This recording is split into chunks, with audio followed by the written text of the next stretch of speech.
You mentioned the drop in the poverty rate. Specifically, we noticed at Just the News that the poverty rate for African Americans hit historic lows, that the household wealth increased historically for African Americans.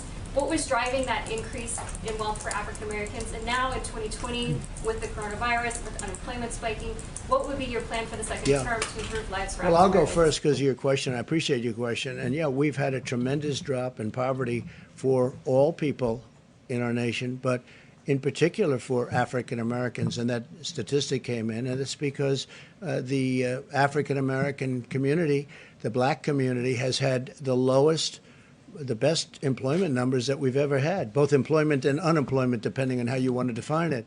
But we've had the best employment numbers we've ever had. Now, we had the greatest employment in the country ever, almost 160 million people. We've never been close to that number, but we were just 6 months ago.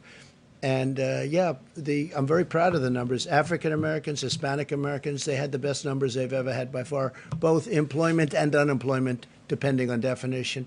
Thank you very much for that question.